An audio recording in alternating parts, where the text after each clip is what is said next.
जो 7 main colours हैं, लेकिन उन्हीं 7 कलर्स से लाखों मास्टरपीस बन जाते हैं। इंडियन म्यूजिक भी कुछ ऐसा ही है तो सिर्फ 7 शुद्ध स्वर यानी प्योर नोट्स, लेकिन उनसे इतने राग, इतनी बंदिशें, इतने इमोशंस, मतलब इट्स जस्ट माइंड ब्लोइंग है ना। बिल्कुल। और हर रंग की अपनी एक खास जगह है, एक टाइम है, एक मूड है। हाँ, आज की इस गहरी चर्चा में हम इसी म्यूजिकल यूनिवर्स के स्टार्स को एक्सप्लोर करेंगे। और ये कोई टेक्स्ट बुक लेसन नहीं है, बल्कि एक म्यूजिकल सफारी है। एग्जैक्टली तो चलो आज का लर्निंग मैप देखते हैं। हम शुरू करेंगे म्यूजिक के बिल्डिंग ब्लॉक से, स्वर, राग और ताल क्या होते हैं। फिर हम नॉर्थ इंडिया की म्यूजिकल सोल, हिंदुस्तानी क्लासिकल म्यूजिक और उसके अलग अलग टाइप्स जैसे ध्रुपद और ख्याल को समझेंगे। उसके बाद हम साउथ इंडिया की तरफ चलेंगे to explore the structured and scientific world of Carnatic music. फिर हम इंडिया के अलग अलग कोनों से रीजनल म्यूजिक स्टाइल्स की कुछ खूबसूरत झलकियां देखेंगे। एंड फाइनली इन सबको एक साथ लाकर हम हिंदुस्तानी और कर्नाटिक म्यूजिक के बीच एक क्विक कंपैरिजन करेंगे। सो गेट रेडी दोस्त, let's unpack this amazing world of Indian music. Okay, so सबसे पहले फाउंडेशन, म्यूजिक बनता कैसे है। 3 पिलर्स हैं, स्वर, राग और ताल। चलो स्वर से शुरू करते हैं। ठीक है। Topic A, Swara. The musical notes. हाँ, बेसिकली स्वर का मतलब है note, tone and frequency. Indian music में 7 प्योर नोट्स या शुद्ध स्वर होते हैं। हम सब ने सुने हैं। बिल्कुल, सा, रे, गा, मा, पा, धा, नी। और इनके पूरे नाम भी हैं। सा यानी षडज, रे यानी ऋषभ, गा यानी गांधार, मा मतलब मध्यम, पा यानी पंचम, धा मतलब दैवित और नी यानी निषाद। और यहाँ एक बहुत इंटरेस्टिंग कॉन्सेप्ट है, श्रुति। ये वो सबसे फीबलेस्ट साउंड है जो ह्यूमन ईयर्स सुन सकते हैं। फीबलेस्ट साउंड मतलब? बेसिकली 2 नोट्स के बीच के माइक्रोटोन्स। और पूरे इंडियन सिस्टम ऑफ स्वर में ऐसी 22 श्रुतियां हैं। वाओ, 22। सोचो, सा और रे 2 स्टेशंस हैं, उनके बीच में छोटे छोटे ऑलमोस्ट इनविजिबल स्टॉप्स हैं, वही श्रुतियां हैं। कूल ना? परफेक्ट एनालॉजी है। एक मिनट, तो ये 22 श्रुतियां 7 स्वरों के बीच में कैसे फिट होती हैं? क्या हर स्वर के बीच में सेम नंबर ऑफ श्रुतियां हैं? बहुत अच्छा सवाल है। नहीं, सेम नहीं है, ये वेरी करता है। जैसे सा और रे के बीच 3 श्रुतियां हैं, जबकि रे और गा के बीच सिर्फ 2 हैं। अच्छा, हाँ, और ये फिक्स्ड है, और यही चीज राग का कैरेक्टर डिफाइन करती है। तो क्या एक नॉर्मल लिसनर इन 22 श्रुतियों को अलग अलग पहचान सकता है, या ये सिर्फ ट्रेन्ड म्यूजिशियंस के लिए है? देखिए, पहचानना बहुत डिफिकल्ट है, पर हाईली ट्रेन्ड म्यूजिशियंस इन माइक्रोटोन्स को ना सिर्फ पहचानते हैं बल्कि यूज भी करते हैं।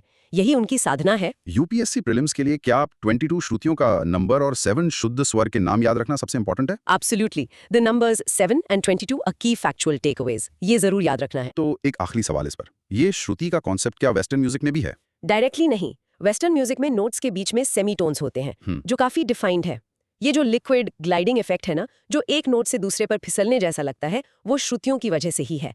वो इंडियन म्यूजिक का एक तरह से सिग्नेचर है। Got it. चलो, प्रैक्टिस क्यू।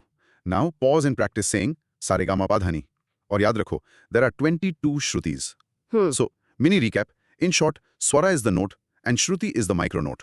Got it? एकदम। ठीक है, अब आते हैं दूसरे पिलर पर। टॉपिक बी, राग। राग को आप मेलोडी का डीएनए कह सकते हैं। मैंने भी यही सोचा था। हाँ, ये स्वरों का एक डिफरेंट कॉम्बिनेशन है। एक राग बनाने के लिए एटलीस्ट 5 डिस्टिंक्ट स्वराज का होना जरूरी है। एटलीस्ट 5। ओके। हाँ। और इसी के बेसिस पर राग के 3 कोर टाइप्स हैं। पहला, ओदव राग। इसमें सिर्फ 5 डिस्टिंक्ट स्वर होते हैं। ठीक है। 5 स्वर। दूसरा, शाडव राग। इसमें 6 डिस्टिंक्ट स्वर होते हैं। 6, गॉट इट। और तीसरा है संपूर्ण राग, जिसमें सारे के सारे 7 डिस्टिंक्ट स्वर होते हैं। सो बेसिकली राग एक मेलोडी का डीएनए है। उसमें कौन से स्वर लगेंगे, कौन से नहीं, ये पहले से तय होता है। ओडव राग 5 इंग्रेडिएंट रेसिपी जैसा है, संपूर्ण 7 इंग्रेडिएंट फुल मील जैसा। बिल्कुल। तो क्या मैं कोई भी 5 स्वर उठाकर एक ओडव राग बना सकता हूँ? नहीं, ऐसा नहीं होता।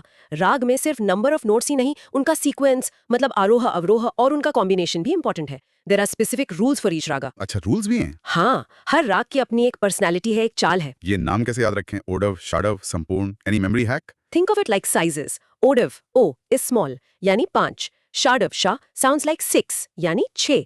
और संपूर्ण S is complete, यानी 7. O for 5, Sha for 6, S for 7. बढ़िया। ओडव, शाडव, 5-7। राग का मेन पर्पस क्या है? Just a musical scale? It's much more. हर राग एक स्पेसिफिक मूड या रस क्रिएट करने के लिए डिजाइन किया गया है।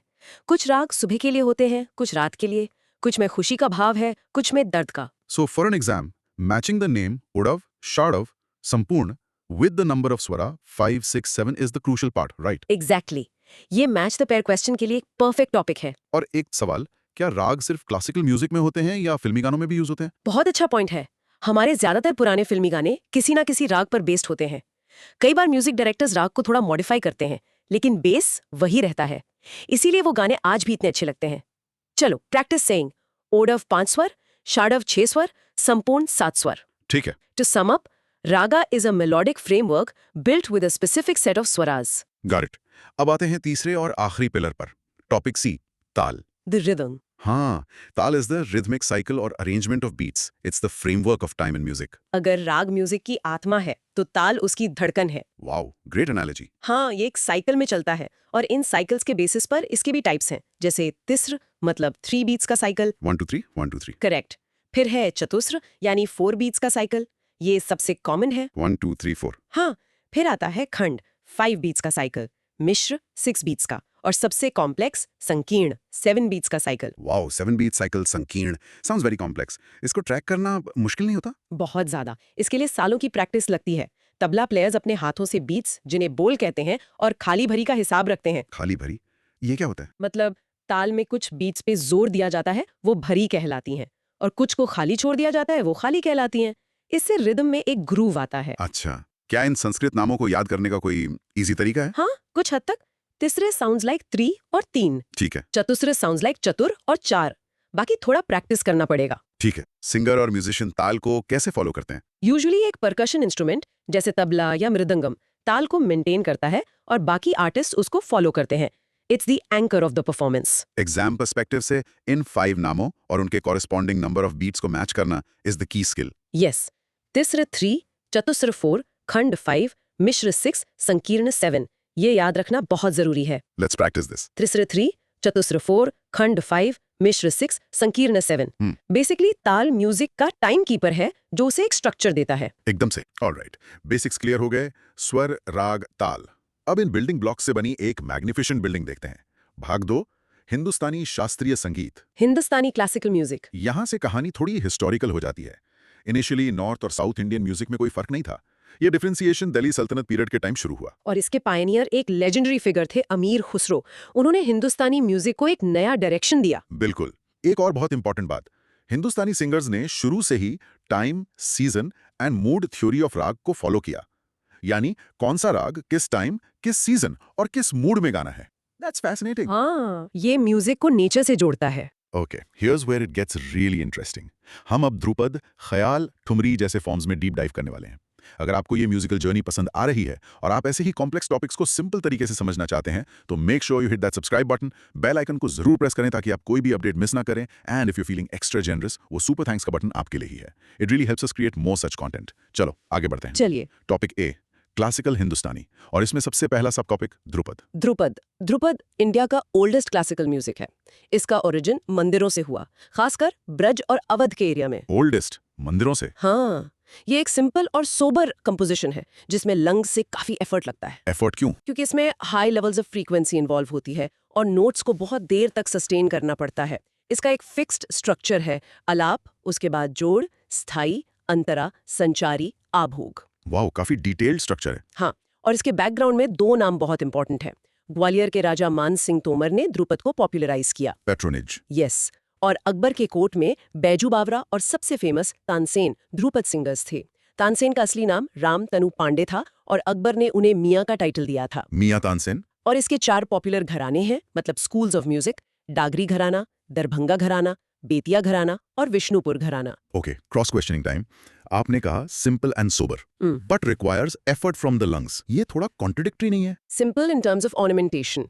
इसमें ख्याल जैसे एम्बेलिशमेंट्स, मतलब मुर्की, तान, ये सब नहीं होते। सोबर मतलब सीरियस, डिवोशनल। एफर्ट इसलिए क्योंकि नोट्स को बहुत देर तक सस्टेन करना पड़ता है बिना किसी मूवमेंट के। अच्छा, ये स्ट्रक्चर, अलाप, जोड़ वगैरह, ये क्या है? क्या ये गाने के पार्ट्स हैं? एग्जैक्टली। अलाप स्लो इंट्रोडक्टरी पार्ट है जिसमें राग को धीरे धीरे अनफोल्ड किया जाता है। जोड़ रिदम इंट्रोड्यूस करता है और स्थाई अंतरा मेन कॉम्पोजिशन के पार्ट्स हैं। It's a very systematic progression. Tansen का नाम तो सबने सुना है, तो मियाँ तानसेन मास्टर ऑफ ध्रुपद थे, ये याद रखना जरूरी है। Yes, Tansen is synonymous with Dhrupad और राजा मान सिंह तोमर का कंट्रीब्यूशन एज अ पेट्रन भी इंपॉर्टेंट है। एग्जाम के लिए की points: oldest, temple origin, Tansen, मान सिंह तोमर और 4 घराने। परफेक्ट। Absolutely perfect. एक और सवाल, आज के समय में ध्रुपद कितना पॉपुलर है? क्या इसे अभी भी परफॉर्म किया जाता है? हाँ, बिल्कुल किया जाता है। ये उतना मेन स्ट्रीम नहीं जितना ख्याल, लेकिन इसके बहुत डेडिकेटेड आर्टिस्ट और लिसनर्स हैं। ये एक तरह से म्यूजिक का सबसे प्योर और मेडिटेटिव फॉर्म माना जाता है। ध्रुपद फेस्टिवल्स आज भी होते हैं। Practicing Dhrupad is the oldest form, popularized by Tansin. ठीक है। In short, Dhrupad is the majestic, disciplined and oldest pillar of Hindustani classical music. Great. अब आते हैं सब टॉपिक ख्याल पर। ये एक पर्शियन वर्ड है जिसका मतलब है थॉट या इमेजिनेशन। यहाँ से म्यूजिक में फ्रीडम आती है। बिल्कुल। इसका ओरिजिन भी अमीर खुसरो को एट्रीब्यूट किया जाता है। ध्रुपद के कंपैरिजन में ख्याल सिंगर्स को स्ट्रक्चर और फॉर्म में मोर फ्रीडम मिलती है टू एम्फसाइज ऑन थॉट। तो ये ज्यादा आर्टिस्टिक एक्सप्रेशन वाला फॉर्म है। हाँ, ये नेचर में रोमांटिक है। इसमें सिंगर राग के फ्रेमवर्क में रहते हुए अपनी इमेजिनेशन से उसे सजाता है, संवारता है। इसकी परफॉर्मेंस के भी स्टेजेस होते हैं। हाँ, 2 मेन स्टेजेस हैं। बड़ा ख्याल जो स्लो टेम्पो में होता है एंड छोटा ख्याल जो फास्ट टेम्पो में होता है। और इसकी घराने? इसके बहुत पॉपुलर घराने हैं जैसे किराना घराना, ग्वालियर घराना, पटियाला घराना, जयपुर घराना और आगरा घराना। ध्रुपद वर्सेस ख्याल तो एक डिसिप्लिन है और दूसरा इमेजिनेशन। एक परफेक्ट एनालॉजी है। ध्रुपद एक ग्रैंड एंशिएंट टेम्पल जैसा है, सॉलिड स्ट्रक्चर। ख्याल एक खूबसूरत पैलेस जैसा है जिसमें इंट्रिकेट कार्विंग और पर्सनल एक्सप्रेशन की बहुत जगह है। अमीर Khusro again, he seems to be the father of so many innovations. Indeed, his influence on what we today call Hindustani music is immense. ये छोटा ख्याल और बड़ा ख्याल का क्या कॉन्सेप्ट है? बड़ा ख्याल से परफॉर्मेंस स्टार्ट होती है स्लो, कंटेम्पलेटिव। इसमें राग का एक एक नोट दिखाया जाता है। फिर टेम्पो बिल्ड होता है और छोटा ख्याल में परफॉर्मेंस क्लाइमैक्स करती है विद फास्ट पेस्ड पांस। यूपीएससी पॉइंट ऑफ व्यू से ख्याल, इमेजिनेशन, अमीर खुसरो, मोर फ्रीडम, रोमांटिक और इसके घराने।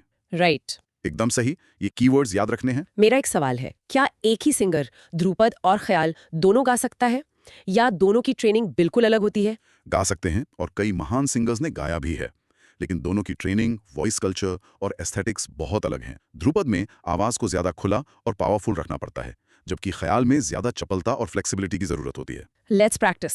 ख्याल means imagination and gives more freedom to the singer.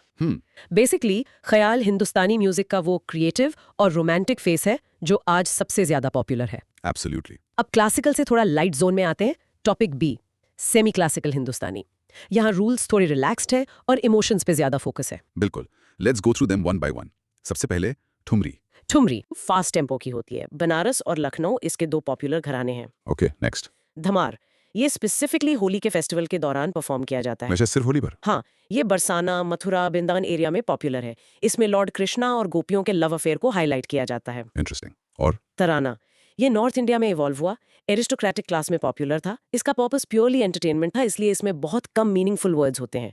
Focus melody और रिदम पर होता है। फिर आता है टप्पा। हाँ, इसकी इंस्पिरेशन नॉर्थ वेस्ट के कैमल राइडर्स के फोक सॉन्ग से आई। इसकी पहचान है quick turn off the phrases. बाद में पंजाब के सिंगर्स ने इसे हायर टेम्पो में गाना शुरू किया। इसके बाद है कव्वाली। ये भी अमीर खुसरो का एक और कंट्रीब्यूशन है। इसमें अल्लाह, प्रॉफिट और सूफी सेंट्स की प्रेज में कपलेट्स गाए जाते हैं। ये स्पेसिफिकली उर्स के फेस्टिवल पर परफॉर्म होती है। और लास्ट में गजल। ये पर्शियन इन्फ्लुएंस का एक और प्रोडक्ट है। मेनली रोमांटिक पोएट्री है, बट ऑफन एक अंडरलाइंग सूफी एलिमेंट होता है, God as the beloved. Mirza Ghalib और मीर तकी मीर इसके फेमस इनिशियल कंपोजर्स थे। इतना variety, dhamar for Holi, qawwali for Urs, music festival से कितना डीपली कनेक्टेड था, है ना? Yes, music was not just for concerts, it was a part of life, celebration and worship. तराना बिना मीनिंगफुल वर्ड्स के, तो क्या ये तानाना, दीम जैसे साउंड्स यूज करता है? Exactly. The focus is on virtuosity and rhythmic play, not lyrical content. टप्पा का origin from camel Riders is amazing. क्या उसके रिदम में वो कैमल की चाल जैसा फील आता है? बिल्कुल. The jumpy and flashy tonal movements are said to be inspired by that. It's very energetic. गजल और कव्वाली में मेन डिफरेंस क्या है? दोनों में पोएट्री है, सूफी एलिमेंट है। Qawwali is typically performed by a group or troupe. वो ज्यादा energetic होती है और explicitly devotional होती है एक performance setting में. गजल is more intimate, can be sung solo. और उसमें सूफी रूट्स होते भी वो प्राइमरीली एक पोएटिक फॉर्म है जो लव और लॉन्गिंग को एक्सप्रेस करता है। For UPSC this section is all about matching. Thumri love devotion, dhamar Holi, tarana entertainment, tappa camel riders, qawwali अर्ज, गजल रोमांटिक पोएट्री। ये फ्रेमवर्क सही है ना? एकदम परफेक्ट फ्रेमवर्क है। Keyword association is the key here. Okay, pause and try to recall one key feature for each. Thumri, dhamar, tarana, tappa, qawwali and ghazal. In short, semi classical music classical discipline को folk emotions के साथ blend करता है, making it more accessible and expressive. बिल्कुल। Okay, अब plane को north से south की तरफ ले जाते हैं। Welcome to the world of भाग 3, Karnataka music. I've heard it's very mathematical and structured. आपने सही सुना। इसकी नेचर बहुत हाईली साइंटिफिक है। चलो इसके इवोल्यूशन से शुरू करते हैं। टॉपिक ए, इवोल्यूशन। Evolution, okay. संगीत सार ऑफ विद्यारण्य को कर्नाटक म्यूजिक का फोरनर माना जाता है, लेकिन बैडरॉक बना मिडल ऑफ 17th सेंचुरी में वेंकटामुखी का लिखा हुआ ग्रंथ चतुर्दंडी प्रकाशिका। चतुर्दंडी प्रकाशिका। हाँ, इस बुक में 72 राग सिस्टम्स का जिक्र है, जिसे मेलकर्ता राग सिस्टम कहते हैं। ये एक बहुत ही सिस्टमैटिक क्लासिफिकेशन है। और इसे पॉपुलराइज किसने किया? 20th सेंचुरी में इसे विष्णु नारायण भातखंडे ने और पॉपुलराइज किया। 72 फिक्स्ड रैग सिस्टम्स, ये हिंदुस्तानी म्यूजिक से कैसे अलग है जहां राग ज्यादा फ्लूइड लगते हैं? The Melakata system is a framework of 72 parent ragas from which thousands of child ragas or janya ragas can be derived. It's a highly logical and comprehensive system. Hindustani music में third system है, but Melakata is considered more exhaustive. ये नाम चतुर्दंडी प्रकाशिका थोड़ा difficult है, इसे याद कैसे रखें? Break it down. Chatur, 4, Dandi, think of it as the 4 pillars of music. और Venkatamukhi is the architect. Vishnu Narayan Bhatkhande का नाम हिंदुस्तानी म्यूजिक में भी आता है, तो उन्होंने दोनों सिस्टम्स पे काम किया? Yes, he was a monumental musicologist who worked to systematize and popularize both forms of Indian classical music, a true bridge builder. For prelims, the key names are Vidyaranya, Venkatamukhi and Bhatkhande, and the key terms are Chaturdandi Prakashika and 72 Melakata Rag System. Correct, absolutely correct. ये नाम और terms बहुत जरूरी हैं। एक सवाल और, हिंदुस्तानी music में अमीर खुसरो जैसे फिगर्स का जिक्र आता है, जिन्होंने बहुत इनोवेशन किया। कर्नाटक म्यूजिक में ऐसा कोई सिंगल डोमिनेंट इनोवेटर है या ये कलेक्टिव एवोल्यूशन था? ये ज्यादा कलेक्टिव एवोल्यूशन है। पुरंदर दास ने फाउंडेशन रखा, वेंकटामुखी ने उसे सिस्टमैटाइज किया और फिर बाद में ट्रिनिटी ने उसे कॉम्पोजिशन से रिच किया। तो ये कई लोगों का सालों का कंट्रीब्यूशन है। Practicing. Venkatamukhi wrote Chaturdandi Prakashika, which defines the 72 Melakata Raga system. ठीक है। In essence, Carnatic music's evolution is marked by a systematic and scientific codification of ragas. Understood. Next up, topic B, features of Carnatic music. एक Karnataka singing performance 3 stages में होती है। Okay? 1. आलापना, N improvised आलाप in free time. इसमें राग को explore करते हैं। Or rhythmic interconnector, still improvised. The main composition, set to a taal. Alapana, Tanam or Pallavi. हाँ, और इसके 2 पॉपुलर वर्जन्स हैं। कृति या सॉन्ग यानी लिरिक्स साहित्य पर ज्यादा जोर दिया जाता है, Kriti मतलब lyrics. और दूसरा है कीर्तनाई, यहाँ म्यूजिक यानी संगीत पर ज्यादा जोर दिया जाता है। ये 3-stage structure, Alapna, Tanam, Pallavi, क्या ये हर कर्नाटक परफॉर्मेंस में फॉलो होता है? Yes, this is the core of a Ragam Tanam Pallavi performance, which is considered the pinnacle of a Carnatic concert. It showcases the musician's creativity and mastery. Kriti versus kirtanai, तो एक में words important हैं और दूसरे में melody. Precisely. Kriti में, the composition's lyrical and devotional beauty is the focus. Kirtanai is more about exploring the musical possibilities of the raga and tal. Is there a similar strict structure in a khayal performance? ख्याल का एक structure है, बड़ा ख्याल, छोटा ख्याल. But the RTP in Carnatic is a more distinctly defined 3-part suite. From an exam point of view, knowing these 5 terms, Alapana, Tanam, Pallavi, Kriti, Kirtanai is essential. Yes, very important. तो क्या ये कह सकते हैं कि Carnatic music में composer का role ज्यादा सेंट्रल है हिंदुस्तानी म्यूजिक के मुकाबले, जहां परफॉर्मर की इम्प्रोवाइजेशन को ज्यादा जगह मिलती है? एक हद तक ये सही है। कर्नाटिक म्यूजिक में कॉम्पोजिशंस जिन्हें कृति कहते हैं बहुत पूजनीय है। आर्टिस्ट की क्रिएटिविटी उन कॉम्पोजिशंस को इंटरप्रेट करने में दिखती है। हिंदुस्तानी में राग का फ्रेमवर्क है, लेकिन कॉम्पोजिशन जिसे बंदिश कहते हैं बस एक स्टार्टिंग पॉइंट होती है। Let's practice the flow. Alapana, then Tanam, then Pallavi. So a Carnatic performance is a structured journey with a clear emphasis on either the song or the music itself. बिल्कुल। अब बात करते हैं topic सी, famous personalities की। Okay. सबसे पहले पुरंदर दास को पितामह, grandfather of Carnatic music कहा जाता है। पितामह पुरंदर दास को इतना बड़ा टाइटल क्यों दिया गया? उनका कंट्रीब्यूशन क्या था? He is credited with creating the foundational exercises for learning Carnatic music, which are still used today. He structured the entire learning process. तो उन्होंने सीखने का तरीका बनाया। Yes, और फिर आती है the Trinities. Trinities, मतलब 2। हाँ, एक मेल ट्रिनिटी और एक female trinity. Interesting. Male trinity में है त्यागराज, श्यामा शास्त्री और मुत्तु स्वामी दीक्षितर। और फीमेल ट्रिनिटी? उनमें है डी.के. पटमाल, एम.एल. वसंत कुमारी और एम.एस. सुब्बुलक्ष्मी। और ये ट्रिनिटीज, ये कोई फॉर्मल ग्रुप था? Not a formal group, but they were contemporaries whose compositions form the bulk of the Carnatic repertoire performed today. Their work defined the golden age of Carnatic music. M S. Subbulakshmi का नाम तो internationally famous है। She was part of this female trinity. Yes, she and the other 2 women were pioneers who took Carnatic music to new heights and became legendary performers in a male-dominated field. For an exam, these 2 trinities are a jackpot question. सीधा-सीधा नाम पूछे जा सकते हैं। Absolutely, ये नाम याद होने ही चाहिए। त्यागराज, दीक्षितर और श्यामा शास्त्री तीनों 18वीं 19वीं सदी के थे, राइट? कंटेम्प्रेरीज थे। हाँ, तीनों का समय लगभग एक ही था और वे तमिलनाडु के तंजावुर क्षेत्र में रहते थे। ये एक तरह से कर्नाटिक म्यूजिक का एक सुनहरा दौर था। Practice cue. Let's try to remember the male trinity. Tyagaraja, Shyama Shastri, Muthuswami Dikshitar. And the female trinity, D K. Pattammal, M.L. Vasant Kumari, M.S. Subbulakshmi. Right. In short, Carnatic music's legacy is carried by foundational figures like Purandar Das and enriched by the timeless compositions of its two great trinities. Wow, classical music की दुनिया तो बहुत deep है, but India की musical story यहाँ खत्म नहीं होती। अब हम एक सुपरफास्ट ट्रेन लेंगे और इंडिया के अलग अलग स्टेट से गुजरेंगे, उनके यूनिक रीजनल म्यूजिक को सुनते हुए। भाग 4, क्षेत्रीय संगीत शैलियाँ, regional music styles. Ready? Let's go! हम स्टेट वाइज चलेंगे रैपिड फायर फॉर्मेट में। परफेक्ट। सबसे पहले रसिया गीत, उत्तर प्रदेश। ये ब्रज एरिया में फ्लरिश हुआ, लॉर्ड कृष्णा की चार्मिंग लीलाओं से जुड़ा है, डेली लाइफ का पार्ट है। नेक्स्ट, पंखिड़ा, राजस्थान। राजस्थान के पेजेंट्स गाते हैं काम करते वक्त, साथ में अलगोजा और मंजीरा बजाते हैं। पंखिड़ा का लिटरल मीनिंग है लवा। लोटिया, राजस्थान। ये चैत्र महीने में गाया जाता है। विमेन कुएं या तालाब से पानी भरने के लिए लोटा और कलश ले जाती हैं और उसे डेकोरेट करके गाती हैं। पंडवानी, छत्तीसगढ़। इसमें महाभारत के टेल्स बैलड फॉर्म में गाए जाते हैं। मेन सिंगर बैठकर पावरफुल सिंगिंग और सिंबॉलिक जेस्चर से सारे कैरेक्टर्स को पोर्ट्रे करता है। शकुनाखर, कुमाऊं। रिलीजियस सेरेमनीज जैसे बेबी शावर, चाइल्ड बर्थ, छठी पर गाया जाता है। गणेश पूजा भी होती है। इसे सिर्फ लेडीज गाती हैं बिना किसी इंस्ट्रूमेंट के। मांडो, गोवा। गोवन रीजनल म्यूजिक का ट्रेजर मांडो, इसका फाइनेस्ट क्रिएशन एक स्लो वर्स और रिफ्रेन कॉम्पोजिशन है जिसमें लव, ट्रेजेडी, सोशल इनजस्टिस और पोर्चुगीज प्रेजेंस के टाइम पॉलिटिकल रेजिस्टेंस की बातें हैं। आला, बुंदेलखंड। बुंदेलखंड का टिपिकल बैलेड जो महोबा के राजा परमाल के हीरोइक डीड्स को नरेट करता है, बहुत पॉपुलर है। होरी, Uttar Pradesh. Basically festival of Holi से एसोसिएटेड है। सोहर, उत्तर प्रदेश। सेरेमनीज में गाया जाता है। नॉर्थ इंडिया में काफी स्ट्रॉन्ग ट्रेडिशन है जब फैमिली में बेटा पैदा होता है। छकरी, कश्मीर। कश्मीर का सबसे popular group song folk music है। लम्बन, हिमाचल प्रदेश। इसमें लड़कियों का ग्रुप एक स्टैंजा गाता है और लड़कों का ग्रुप रिप्लाई देता है। ये घंटों तक चलता है। कुल्लू वैली में पॉपुलर। कजरी, उत्तर प्रदेश। विमेन गाती हैं रेनी सीजन के दौरान, सेमी सर्कल में डांस करते हुए गाती हैं। टप्पा, पंजाब। ये सेमी क्लासिकल फॉर्म यहाँ रीजनल म्यूजिक में भी मेंशन्ड है, inspired by folk songs of camel riders. Powada, Maharashtra. Maharashtra का ट्रेडिशनल फोक आर्ट।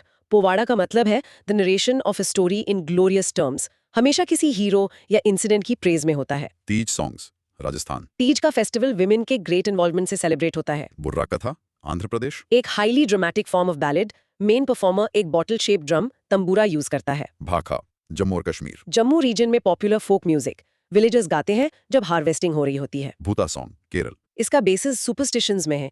कुछ कम्युनिटीज भूता रिचुअल्स करती हैं to send away the evil ghosts and spirits. इसमें विगरस डांसिंग होती है। दसकठिया, उड़ीसा। ओडिशा का बैलेड सिंगिंग फॉर्म। इसका नाम एक यूनिक म्यूजिकल इंस्ट्रूमेंट काठी या रामताली से आया है जो वुडन क्लैपर्स होते हैं। बिहू सॉन्ग्स, असम। असम का सबसे डिस्टिंक्टिव फोक टाइप। ये हैप्पी न्यू ईयर के लिए ब्लेसिंग्स हैं और इससे जुड़ा डांस एंशिएंट फर्टिलिटी कल्ट से एसोसिएटेड है। सना लुमक, मणिपुर। राजा की कोरोनेशन सेरेमनी के टाइम माइबा प्रीस्ट गाते हैं। Songs of Lai Haraoba festival, Manipur. Lai Haraoba का मतलब है festival of gods and goddesses. ये उमंग लाई फॉरेस्ट डीटी के लिए परफॉर्म होता है। साइकुती जाए, मिजोरम। साइकुती एक मीजो पोएटिस ने कंपोज किए थे। इसमें ब्रेव हंटर्स, यंग मेन की प्रेज है। चई खाया, मिजोरम। मीजो कस्टम के अकॉर्डिंग चैप्टरकुट फेस्टिवल के दौरान सिंगिंग और डांसिंग चलती रहनी चाहिए। इस स्पेशल ओकेजन को चय कहते हैं और सॉन्ग्स को चय हिया। बसंती गीत, गढ़वाल। बसंत या स्प्रिंग सीजन को वेलकम करने के लिए गाया जाता है। घसियारी गीत, गढ़वाल। पहाड़ों की यंग विमेन को अपने पशुओं के लिए घास लाने दूर जाना पड़ता है। वो ग्रुप्स में गाती नाचती हैं। इसमें इंपॉर्टेंस ऑफ लेबर पर जोर है। सुकर के ब्याह, भोजपुरी सॉन्ग। इसमें शुक्र और बृहस्पति की स्टोरी गाई जाती है। विल्लू पट्टू, बो सॉन्ग, तमिलनाडु। इन सॉन्ग्स का थीम थियोलॉजिकल होता है और conquest of good over evil पर जोर दिया जाता है। और लास्ट, अम्मानावरी, तमिलनाडु। इसमें चोल मुनार्क की प्रेज में गाने गाए जाते हैं। अमनावारी एक वुडन बॉल गेम है जिसे खेलते हुए विमेन गाती हैं। फ्यू, इतनी सारी फॉर्म्स। इससे एक बात साफ है कि इंडिया में म्यूजिक सिर्फ एंटरटेनमेंट नहीं बल्कि लाइफ का साउंड ट्रैक है, जन्म से लेकर खेती तक। बिल्कुल, हर ओकेजन, हर इमोशन, हर काम के लिए एक गीत है। That is the true richness of our folk traditions. मैंने नोटिस किया है बहुत सारे गीत जैसे शकुनाखार, लोटिया, कजरी सिर्फ औरतें गाती हैं। What does this signify? It shows that women were the primary carriers of these cultural traditions. Their songs manage the emotional and ritualistic fabric of the society. From a UPSC prep standpoint, this section looks intimidating. What's the best strategy? Don't try to memorize everything at once. Create a table, song name, state, Key feature, example, event, instrument, who sings. Focus on the most unique ones like Burra Katha, Tambura, Daskathiya, Kathi, Mando, Goa's history.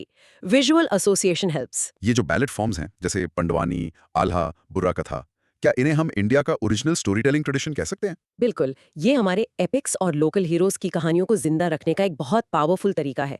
ये entertainment भी है, education भी है और cultural preservation भी। और instruments भी कितने सिंपल और लोकल हैं, जैसे दसकटिया में काठी। हाँ, फोक म्यूजिक की खूबसूरती यही है, वो अपने आसपास मौजूद चीजों से ही म्यूजिक क्रिएट करता है। कोई फैंसी इंस्ट्रूमेंट की जरूरत नहीं, बस एक कहानी और उसे कहने का जज्बा चाहिए। To sum up, India's regional music is a vibrant mosaic, reflecting the daily lives, beliefs, and history of its diverse communities. Well said. What a journey! हमने क्लासिकल की हाइट्स देखी और फोक की रूट्स भी। अब एंड में, let's put the two classical giants, Hindustani and Carnatic, side by side for a quick, clear comparison. भाग 5, हिंदुस्तानी बनाम कर्नाटक संगीत. हिंदुस्तानी vs Carnatic music. This will help solidify the key differences. Let's look at them based on 4 parameters. Okay, parameter 1, origin. Hindustani, during the Delhi Sultanate and Amir Khusro, AD 1253-1325, clearly shows Persian and Islamic influence. Attributed collectively to 3 composers, Shyama Shastri, Tyagaraja, and Muthuswami Dikshitar, who lived between AD 1700 and 1850. Parameter 2, nature of music. Hindustani includes devotional music like kirtan, bhajan, rag, along with folk music. Scope is wider. Main compositions are known as kriti and are devotional in nature, more structured around compositions. Parameter 3, instruments. Hindustani, most famous are sitar, sarod, santoor and sarangi. Percussion में tabla and pakhawach. Wind instruments में flute, shehnai. Flute, veena, nadaswaram, mridangam, ghatam. And finally, parameter 4, geographical expanse. Hindustani, rest of India, north, west, east. Some areas in Karnataka and Andhra also practice it. Confined to Karnataka, Andhra Pradesh, Tamil Nadu and Kerala. Instruments list में एक clear difference है. Sitar versus veena, tabla versus mridangam. Why such different instrument choices? The instruments evolved to suit the style of music. The long, sustained notes and glides, जिसे meaned कहते हैं, of Hindustani music are perfect for the sitar and sarangi. The sharp, gamaka heavy style of Carnatic is beautifully expressed on the veena. Hindustani music का origin एक fusion लगता है, जबकि Carnatic ज्यादा indigenous feel होता है. Is that a fair assessment? To a large extent, yes. Hindustani music absorbed Persian, Arabic, and Central Asian influences, which is reflected in its forms, like khayal and ghazal and instruments. Carnatic music had a more linear development with less external influence. So, for a quick exam recall, Hindustani equals Amir Khusro, sitar tabla, North India. Carnatic equals Trinity, veena, mridangam, South India. This is a good starting point. An excellent high-yield summary. ये याद रखना. एक सवाल जो हमेशा मेरे दिमाग में आता है, क्या कोई आर्टिस्ट है जो दोनों स्टाइल में इक्वली प्रोफिशिएंट हो, या ये लगभग इम्पॉसिबल है? It's extremely rare. दोनों की ट्रेनिंग, वॉइस प्रोडक्शन और एस्थेटिक सेंसिबिलिटीज बहुत अलग है. कुछ आर्टिस्ट ने एक्सपेरिमेंट्स किए हैं, जुगलबंदी की है, जो बहुत खूबसूरत होती है, लेकिन एक ही आर्टिस्ट का दोनों पर मास्टरी करना वो मतलब लगभग नहीं के बराबर है. और रागों के नाम भी अलग होते हैं, भले ही नोट सेम हो. हाँ, कई बार ऐसा होता है, जैसे हिंदुस्तानी में जो यमन है वो कर्नाटक में कल्याणी कहलाता है. भैरवी यहाँ और वहाँ दोनों जगह है, लेकिन उसे गाने का तरीका बिल्कुल अलग है. तो नाम सेम हो सकता है, लेकिन पर्सनैलिटी अलग होती है. In short, while both systems share the same foundation of swar and raga, they evolved into two distinct, beautiful rivers of music, each with its own flavor, instruments and style. Perfectly summarized. और इसी के साथ हमारी ये musical safari अपने and पर आ पहुंची है. Phew, what an incredible journey, दोस्त. इंडीड, हमने शुरू किया म्यूजिक के डीएनए से, स्वर, राग और ताल. फिर हमने नॉर्थ इंडिया के हिंदुस्तानी संगीत के ग्रैंड फॉर्म्स जैसे ध्रुपद और ख्याल को समझा. फिर हम साउथ में गए to see the scientific brilliance of Carnatic music and its famous trinities. और उसके बाद हमने पूरे इंडिया का एक वर्ल्ड विंड टूर किया, रीजनल म्यूजिक की अनोखी धुनों को सुनते हुए. और एंड में दोनों क्लासिकल स्टाइल्स को कंपेयर करके सब कुछ नीटली टाई अप किया. The sources provided a fantastic map of this entire universe. But every map can only show the way. The journey of listening is the real destination. बिल्कुल सही. And that brings us to a final thought to leave everyone with. हमने देखा कि Indian music कितना structured, rule based और scientific है. चाहे वो 22 श्रुतियां हों, 72 मेल करता राग हों या स्पेसिफिक टाइम थ्योरीज हों. तो सोचने वाली बात यह है, in this world of strict grammar and ancient rules, what is the future? क्या अगला बड़ा म्यूजिकल रेवोल्यूशन इन्हीं रूल्स को मास्टर करके आएगा या फिर इन सभी रूल्स को चैलेंज करके एक नए फ्यूजन से जन्म लेगा? Something to think about. हमें जरूर बताइएगा आप क्या सोचते हैं। अगर आपको ये संगीती सफर पसंद आया और आप ऐसे ही कॉम्प्लेक्स विषयों को आसान तरीके से समझना चाहते हैं तो सब्सक्राइब करना ना भूलें, बेल आइकॉन जरूर दबाएं। हम आपसे मिलेंगे अगली बार एक नई गहरी चर्चा के साथ। कभी सोचा है कहानी बिना एक भी शब्द कहे कैसे सुनाई जा सकती है? Interesting question. सोचो, लगभग 4000 साल पहले इंडस वैली में किसी ने एक छोटी सी लड़की की कांसे की मूर्ति बनाई। The bronze dancing girl. Exactly वो आज भी हमें उस जमाने की कहानी बताती है। डांस सिर्फ एंटरटेनमेंट नहीं है दोस्त, oh not at all. It's a time machine. और आज हम इसी टाइम मशीन में बैठकर इंडिया के डांसेस की शानदार दुनिया एक्सप्लोर करेंगे। बिल्कुल सही। आज की हमारी ये खास चर्चा एक मास्टर क्लास जैसी होगी। Okay, so what's the plan? सबसे पहले हम देखेंगे कि भारत में डांस की जड़ें कितनी गहरी हैं, it's historical background. Right from the beginning. फिर हम डांस के ग्रामर को समझेंगे, कॉन्सेप्ट्स जैसे लास्या, तांडवा, नृत्य, नाट्य और नृत्य। The building blocks. इसके बाद हम एक एक करके इंडिया के मैग्निफिसेंट क्लासिकल डांसेस को डिकोड करेंगे, भरतनाट्यम से लेकर सत्रिया तक। The main event. और आखिर में हम भारत के अलग अलग राज्यों के वाइब्रेंट फोक डांसेस की रंगीन दुनिया में गोता लगाएंगे। Sounds like a plan. It's going to be an epic journey, so let's begin. तो पार्ट 1, डांस की नींव, the foundation of dance. Yes. And topic 1, historical background. चलो टाइम ट्रेवल करते हैं to the very beginning. India में dance की history, as you said, पत्थरों पर लिखी कहानियों, पुरानी मूर्तियों और एंशिएंट टेक्स्ट जितनी ही पुरानी है। It's literally etched in our history. UPSC अक्सर आर्ट फॉर्म्स को उनके हिस्टोरिकल ओरिजिन से जोड़कर सवाल पूछता है, so this is important. So a good real life example. Imagine Bhimbetka की केव्स में हमारे एंसेस्टर्स आग के चारों ओर डांस कर रहे हैं और अपनी लाइफ सेलिब्रेट कर रहे हैं। Wow. That's where it all began. ये रॉक शेल्टर्स हमें पैलियोलिथिक एंड मेसोलिथिक एज में ले जाते हैं। और दीवारों पर कम्युनिटी डांसिंग के इंग्रेविंग्स हैं। Yes, this is the oldest proof we have, याद रखना। भीमबेटका के बाद we move to the Harappan civilisation. Correct. The sculpture of the bronze dancing girl, Mohenjodaro से मिली ये छोटी सी मूर्ति, is a masterpiece. And it's tribhanga pose. The Tribhanga pose shows a highly developed sense of dance and art. The body is bent at 3 places. Incredible detail for that era. And after Harappa, Then comes the codification. Bharata Muni's Natya Shastra. This is the Bible of Indian performing arts. right, I've heard it's called the fifth Veda. Exactly. कहा जाता है कि ये 200 BCE से 200 CE के बीच लिखा गया। It's so comprehensive कि इसे फिफ्थ वेदा कहा जाता है। Or of course, Shiva's Tandava, the Natraj sculpture. ये डांस का सबसे पावरफुल सिंबल है। नटराज फॉर्म में शिवा का tandava is the cosmic dance of creation and destruction. It's pure physics and philosophy in art form. So the journey is from caves to a codified Shastra. Yes, pre historic caves से शुरू होकर well developed civilisation से गुजरकर एक proper codified शास्त्र तक। What a journey. Let's do some cross-questioning for our listeners. First, a memory hack. Bhimbetka को B for beginning of community dancing से कैसे याद रखें? Simple ना? बिल्कुल, Bhimbetka means beginning, it works. Question 2, Nataraja sculpture में डांस फॉर्म का स्पेसिफिक नाम क्या है? Easy one, it's the tandava. Okay, bronze dancing girl की सबसे यूनिक फीचर क्या है जो उसके डांस पोस्टर को दिखाती है? The Tribhanga pose, body bent at 3 places. This is a key feature. नृत्य शास्त्र को फिफ्थ वेदा क्यों कहते हैं? What does it imply? It implies its monumental importance, equal to the Vedas. It covers all performing arts, not just dance. Final question. Chronological order में arrange करो. भीमबेटका's engravings, नाट्य शास्त्र, Harappan dancing girl. That's a good one for prelims. Correct order. Bhimbetka, then the Harappan girl, and finally Natya Shastra. Perfect. So listeners, practice cue. Now pause and practice sing. Bhimbetka shows prehistoric dance, Harappa had the bronze dancer, and Bharat Muni wrote Natya Shastra. And for a mini recap, in short, dance की हमारी legacy पत्थरों, मूर्तियों और शास्त्रों में अमर है। Moving on to topic 2. Dance के 2 basic पहलू. 2 basic aspects of dance as per नाट्य शास्त्र. Clear heading, Lasya versus Tandava. So dance के 2 fundamental moods हैं.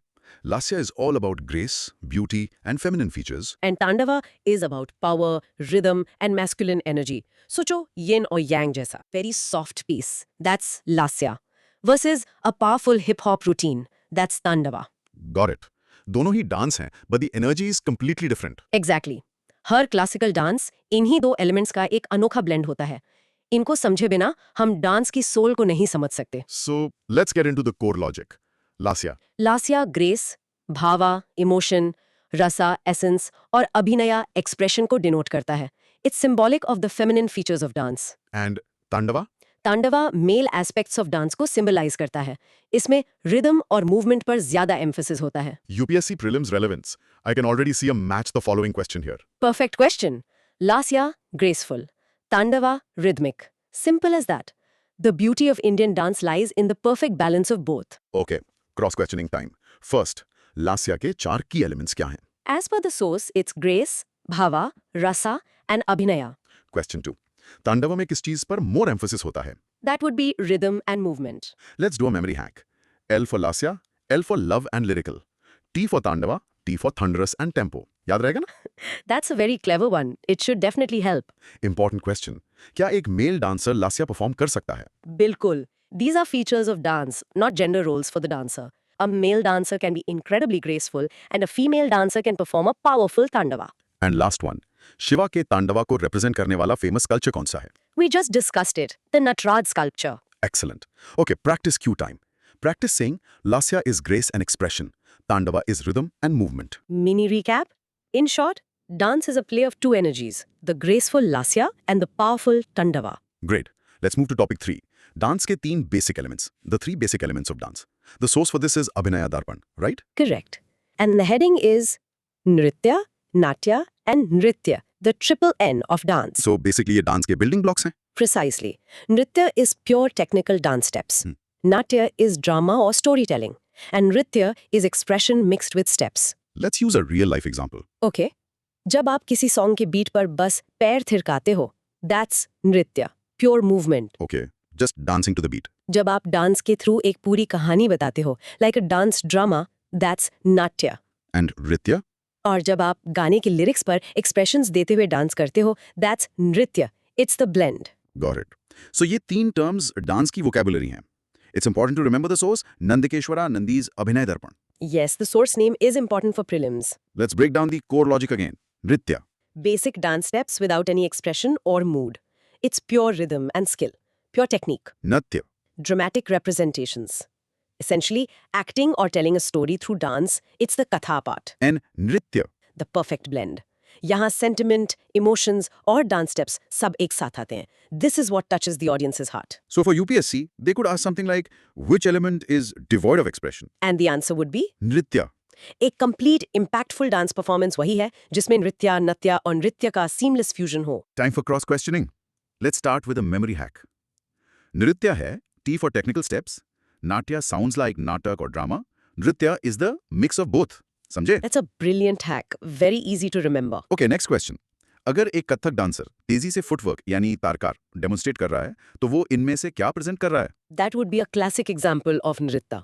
Pure technical skill. What about a Bharatanatyam dancer performing a Varnam जिसमें story भी है और प्योर डांस भी? That's a combination of all three, but nritya is the most prominent element there because it blends expression with rhythmic steps beautifully. Good. Abhinaya Darpana के author का नाम क्या है? Nandikeshwara Nandi. A very important fact to remember. Last one. इन तीनों में से सबसे ज्यादा रसा और भाव यानी इमोशन किसके साथ एसोसिएटेड है? Definitely, nritya. It's all about conveying emotion through dance. Fantastic. So let's practice. Practice saying it loud. Nritya, pure steps. Natya, drama.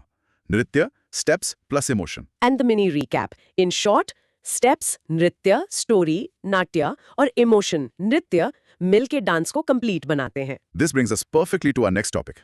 Topic 4. Nau ras or the 9 rasas, emotions. Yes, rasa मतलब emotion या essence.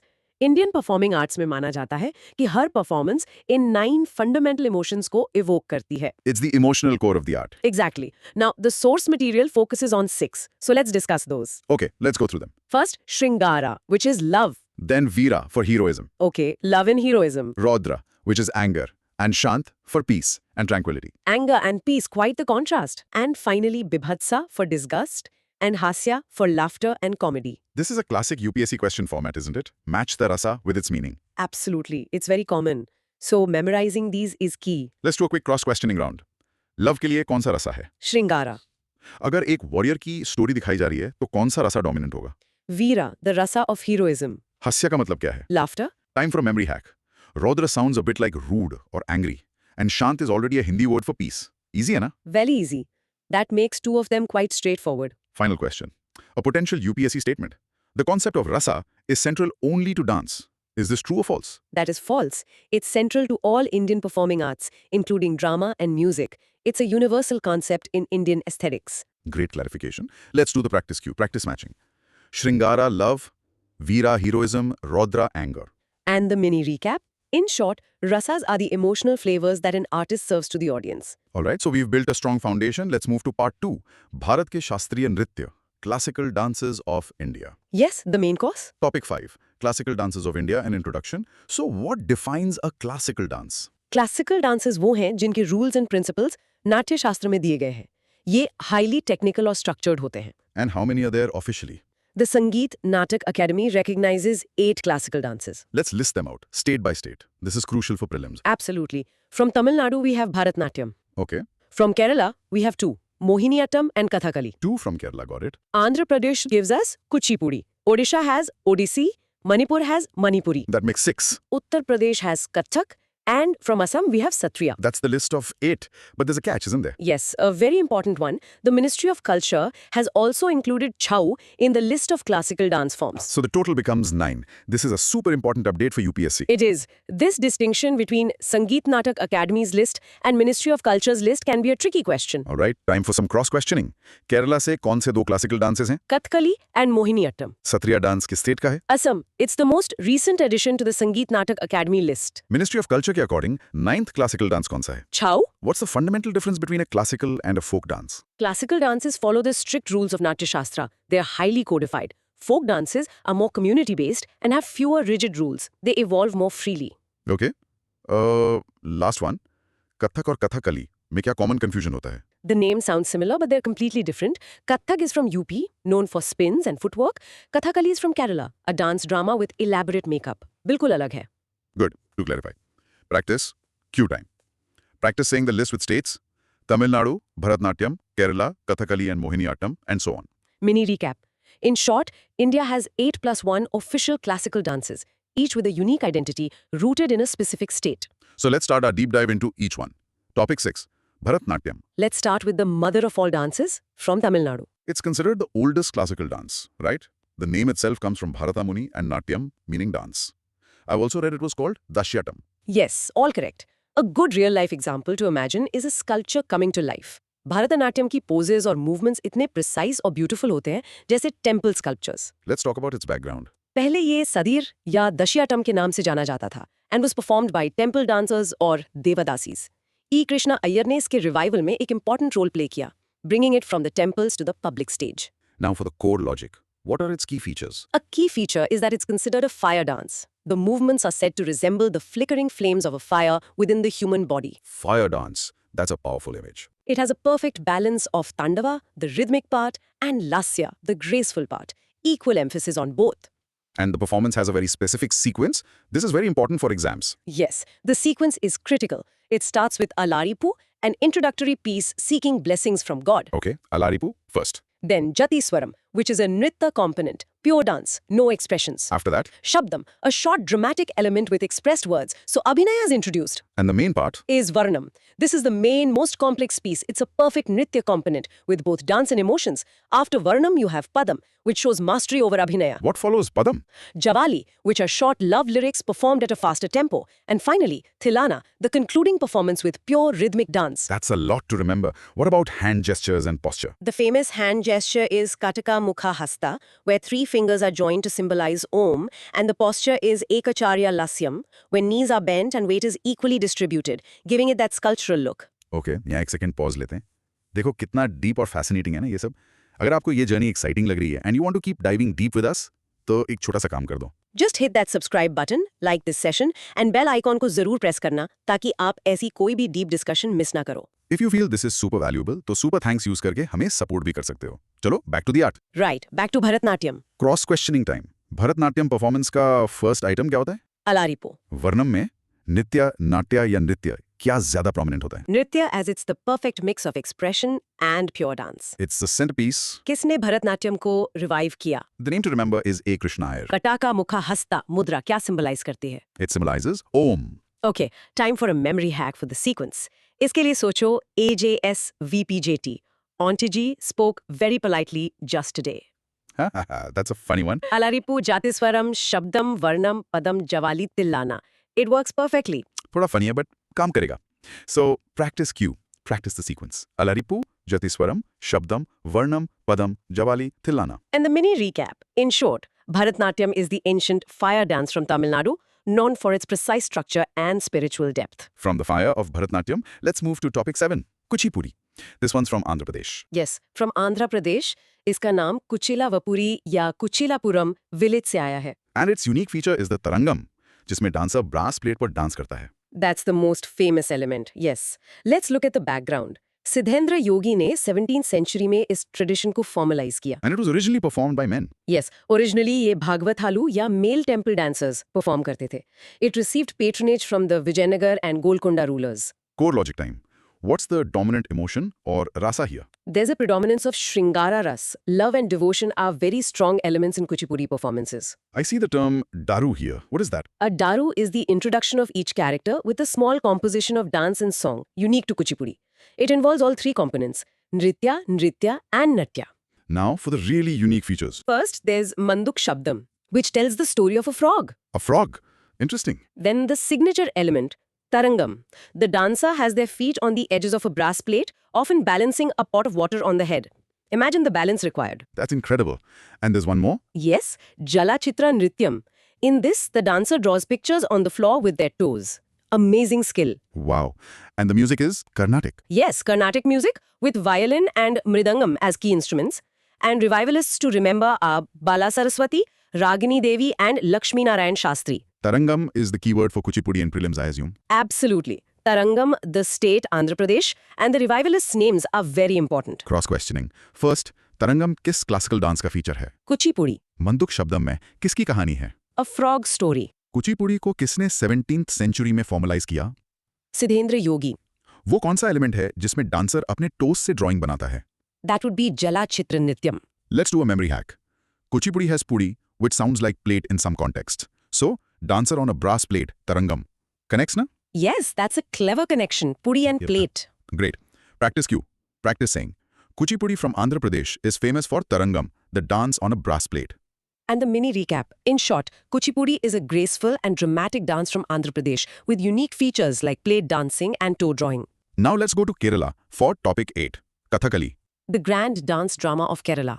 Katha means story and Kali means drama or play. इसको Ballad of the East भी कहते हैं. And its identity is its elaborate makeup, costumes and facial expressions. Exactly. For its background, it evolved from two older dance dramas, Ramanattam and Krishnanattam. It's also related to Kudiyattam and ancient martial arts of Kerala. Let's talk about its features. It's essentially an all-male troupe performance. There is minimal use of props. The entire focus is on the actor's body, expressions, and the elaborate facial makeup with huge headgear. The makeup is key. The colors have specific significance, which is a very important topic for UPSC. Extremely important. Let's break it down. Green, or pacha, signifies nobility, divinity, and virtue. Like the heroes, Ram or Krishna? Yes. Red patches beside the nose signify royalty, but black, or kari, is for evil and wickedness. Okay, green is good, black is evil. A completely red-painted face also signifies evil. Yellow is for saints and women. What about the white beard? A white beard signifies a higher consciousness and divinity, like Hanuman. So the themes are from epics and Puranas. Yes. The language used is Mani Pravalam, a mixture of Malayalam and Sanskrit. And it uses all Navarasas, the 9 facial expressions. And the performance style is also unique. Yes, it's generally performed in open air, with a large brass lamp for lighting, which creates a very dramatic effect. Key instruments are drums like the chenda and madhala. And the revivalist? V.N. Menon under the patronage of Mukunda Raja. Okay, cross-questioning time. Kathakali में green color का makeup क्या represent करता है? Nobility and divinity, the hero. Evil characters के लिए कौन से दो colors use होते हैं? Black and a completely red face. Kathakali में use होने वाली language का नाम क्या है? Mani Pravalam. Let's try a memory hack. Think of traffic lights. Green equals good to go, the noble hero. Red equals danger, which is evil. Black equals absolute evil. That's a very effective way to remember it. Final question. Kathakali performance में lighting के लिए traditionally क्या use होता है? A large brass lamp. Perfect. Practice cue. Practice the colors. Green nobility, black evil, red evil, white beard, divinity. Mini recap. In short, Kathakali is a powerful dance drama from Kerala known for its spectacular makeup and storytelling from epics. Staying in Kerala, let's move to topic 9, Mohini Attam. Kerala's second classical dance. The name comes from Mohini, the beautiful woman or enchantress, and Attam, dance, So the dance of an enchantress. It's a graceful solo dance, usually performed by women. That's right. The background is connected to Vishnu's feminine Mohini avatar. Let's discuss its features. How does it compare to other dances? It combines the grace and elegance of Bharatnatyam with the vigor of Kathakali. But it's very gentle. There's an absence of thumping footsteps. The footwork is soft. So the Lasya aspect is dominant. Yes, the Lasya aspect is dominant, and it is mainly performed by female dancers. The costumes are a key identifier, right? Absolutely. The white or off-white sari with a gold color brocade is a key identifier. The makeup is also not elaborate like Kathakali. It's much more natural. And the musical instruments? Cymbals, veena, drums, flute are commonly used. And the revivalists to remember are V.N. Menon, again, and Kalyani Amma. Cross-questioning. Dance of the Enchantress किस dance को कहते हैं? Mohini Attam. Mohini Attam की costume की special पहचान क्या है? The white and gold sari. इसमें लस्या या तांडवा कौन सा एस्पेक्ट डोमिनेंट है? Lasya, it's all about grace. Mohiniyattam और कथकली दोनों केरला से है। इनमें एक मेजर डिफरेंस बताओ। Kathakali has elaborate makeup and is a group dance drama. Mohiniyattam has simple makeup and is typically a solo dance. And it's a point to remember that V.N. Mellon's name is associated with the revival of both Kathakali and Mohiniyattam, right? Yes, definitely. That's an important connecting fact. Okay, practice cue. Practice saying, Mohiniyattam from Kerala is a graceful, solo female dance with white and gold costumes. Mini recap. In short, Mohiniyattam is the gentle, lyrical and feminine dance of Kerala. Now let's travel north. Topic 10, Kathak, from Uttar Pradesh. Yes. The word Kathak comes from Katha, meaning story. So a Kathak dancer is a storyteller, a Kathakar. And its signature elements are intricate footworks, pirouettes or spins, and abhinay. Correct. For the background, while its roots are ancient, the Mughal era gave it a strong influence of court dance. There's a visible impact of Persian and Central Asian styles. The gharana system is very important in Kathak. Yes, there are 4 major gharanas or schools. First, the Lucknow Gharana, patronized by Nawab Wajid Ali Khan. It emphasizes expression and grace. Okay, Lucknow for grace. Then the Jaipur Gharana, founded by Bhanuji. It emphasizes fluency, speed, and long rhythmic patterns. Jaipur for speed. The Raigad Gharana, patronized by Raja Chakradhar Singh, has a unique emphasis on percussion music. And the Banaras Gharana, by Janaki Prasad, is known for its greater use of floor work and emphasis on symmetry. The elements of a Kathak performance are also distinct. Yes, it can start with Ananda, an introductory item, then Thaat, which shows soft and varied movements. Tukras are small pieces of fast rhythm. And the famous Jugalbandi. That's a competitive play between the dancer and the tabla player, a real highlight. Then there's Tarana, with pure rhythmic movements, and finally Kramalya, the concluding piece with intricate and fast footwork. And the revivalist. Lady Leela Sokhe played a key role in the 20th century. Cross-questioning time. Kathak के किस घराने में expression and grace पर ज्यादा focus है? The Lucknow Gharana, जुगलबंदी में dancer किसके साथ compete करता है? the tabla player, कथक पर किस हिस्टोरिकल पीरियड का स्ट्रॉन्ग इन्फ्लुएंस है? the Mughal period, तेज स्पिन्स या पिरूएट्स किस डांस की स्पेशलिटी है? Kathak. It's one of its most defining features. Time for a memory hack. Lucknow के नवाब ग्रेसफुल होते थे, इसलिए लखनऊ घराना फोकसेस ऑन ग्रेस. जयपुर के राजा वॉरियर्स थे, सो जयपुर घराना focuses on speed and fluency. That's a very good way to link the characteristic to the place. Practice Q. Practice the gharanas. Lucknow grace, Jaipur speed, Raigarh percussion, Banaras floor work. Mini recap. In short, Kathak from Uttar Pradesh is the dance of storytellers, famous for its gharanas, spins and intricate footwork. Let's go east now. Topic 11. Satriya Satriya. from Assam. Yes, this was introduced in the 15th century AD by the great Vaishnava saint and reformer Shankaradeva. And it was originally performed in satras or monasteries. That's where the name comes from. It's an amalgamation of other dance forms of Assam like Ojapali and Devdasi. The focus is heavily on the devotional or bhakti aspect. Originally, bhokots or male monks performed it. Let's discuss the core logic. Are there specific compositions? Yes, it uses bhoggeets, which are songs and compositions of Shankaradeva. And the costumes? The male costume includes a dhoti and a paguri or turban. The female costume consists of the ghuri and chador made of pat silk, which is famous in Assam. What are the key instruments? The khol, which is a type of drum, cymbals or manjira, and the flute. And the modern form? The modern form has evolved into variations like Gayan Bhayan Nach and Kharmanar Nach. For UPSC, the founder's name, Shankaradeva, the state, Assam, and its origin in satras are the most important facts, right? Absolutely. Those three are the most frequently asked points. Cross-questioning. Satriya dance के founder कौन है? Shankaradeva. ये dance form किस religious tradition से जुड़ा है? Vaishnavism. Specifically, the Neo-Vaishnavite movement started by Shankaradeva. सतराज क्या होते हैं? Monasteries in Assam. सत्रिया में यूज होने वाले सॉन्ग्स को क्या कहते हैं? Borgits. मेल डांसर्स के कॉस्ट्यूम में पागुरी क्या होती है? A turban. Okay, Practice cue. Practice. Sattriya from Assam, introduced by Sankaradeva, performed in satras. Mini recap. In short, Satriya is the devotional classical dance from the monasteries of Assam. That covers the classical dances. Now for part 3, Bharat ke Lok Nritya, folk dances of India. The soul of India's diversity. We start with topic 12, Chhau. This is the one with classical status too. Yes, it's a folk dance that the Ministry of Culture recognizes as classical, and it's also on UNESCO's representative list of intangible cultural heritage of humanity. It features vigorous martial movements. Where does the name come from? It's believed to originate from the word chaya, meaning shadow. The themes are mythological stories, like Sarpa Nritya, serpent dance, or Mayur Nritya, peacock dance. And it has 3 main styles. Correct. This is very important. First, Saraikela Chhau from Jharkhand, which uses masks. Okay, Saraikela with mask. Second, Mayurbhanj Chhau from Odisha, which is performed without a mask. No mask for Mayurbhanj.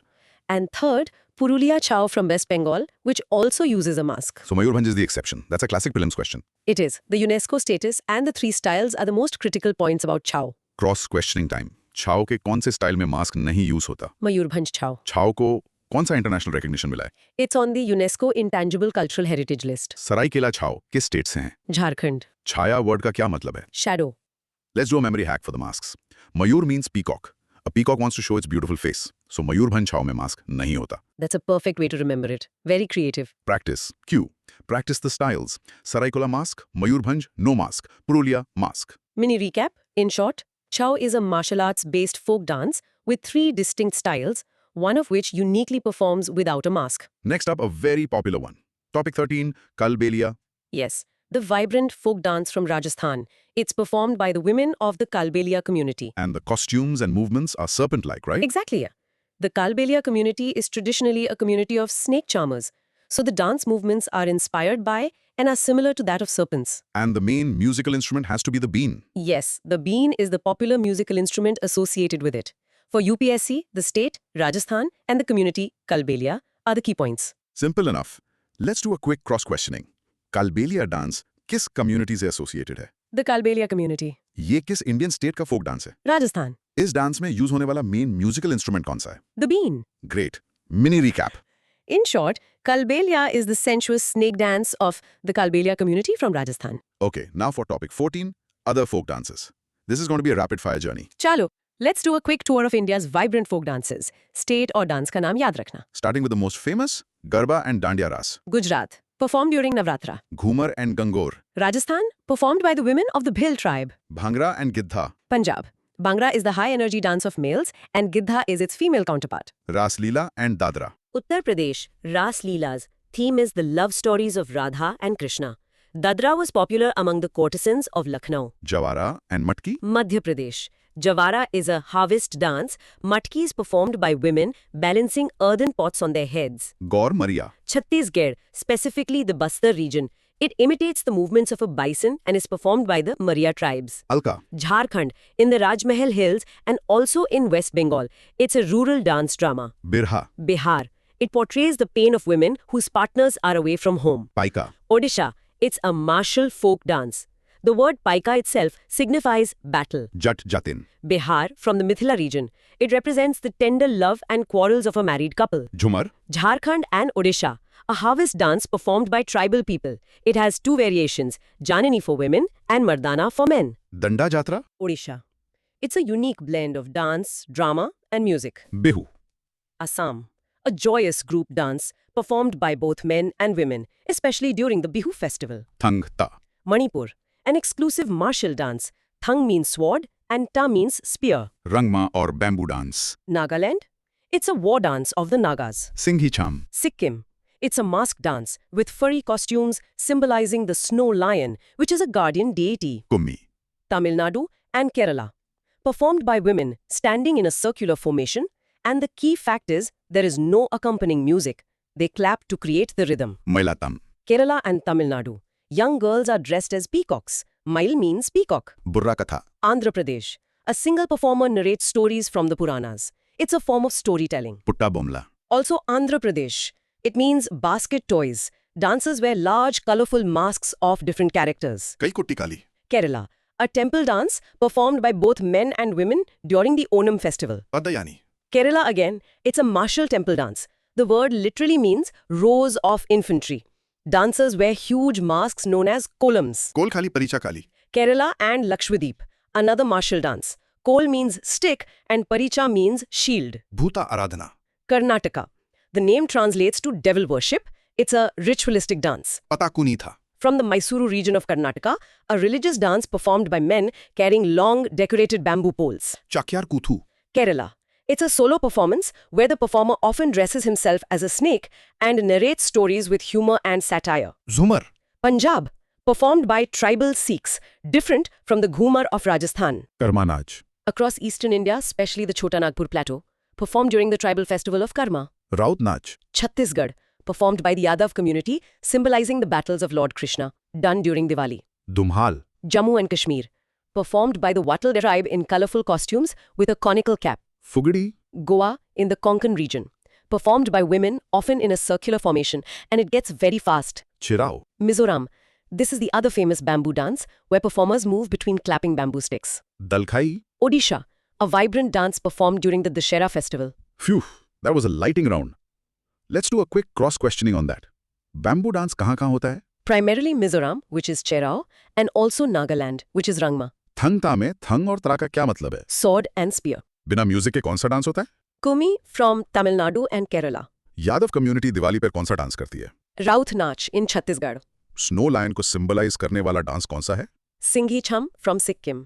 Wow, what an incredible and dense journey. It really was. हमने pre historic केव से शुरू करके नाट्यशास्त्र के rules को समझा, India के सभी classical dances की रूह को टच किया और फिर फोक डांसेस के जरिए पूरे इंडिया का एक चक्कर लगाया. This truly was a comprehensive journey through India's classical and folk dances for UPSC prelims. So let's do a final summary. Let's do it. First, the foundation. हमने देखा कि डांस की हिस्ट्री भीमबेटका, हरप्पा और नाट्यशास्त्र जितनी पुरानी है. कोर कॉन्सेप्ट्स लास्या, ग्रेस और तांडवा rhythm है. Right? Then the classical dances. हमने 9 classical dances को एक्सप्लोर किया. हर एक की अपनी यूनिक आइडेंटिटी, कॉस्ट्यूम, म्यूजिक और हिस्ट्री है. From Bharatnatyam's fire to Kathakali's makeup. And finally, the folk dances. हमने देखा कि इंडिया की डाइवर्सिटी उसके फोक डांसेस में दिखती है. छऊ के मार्शल आर्ट से लेकर गरबा के सेलिब्रेशन तक हर डांस एक अलग कहानी कहता है. आज हमने इतने सारे एंशिएंट और ट्रेडिशनल डांस फॉर्म्स के बारे में जाना. This makes me wonder. What's that? In the age of Instagram reels and viral trends, in dance forms का फ्यूचर क्या है? That's a very relevant question. How are young artists today reinterpreting these ancient art forms to tell modern stories? और क्या ये digital world in dances को एक नया life देगा या इनकी प्योरिटी को डिल्यूट करेगा? Something to think about, isn't it?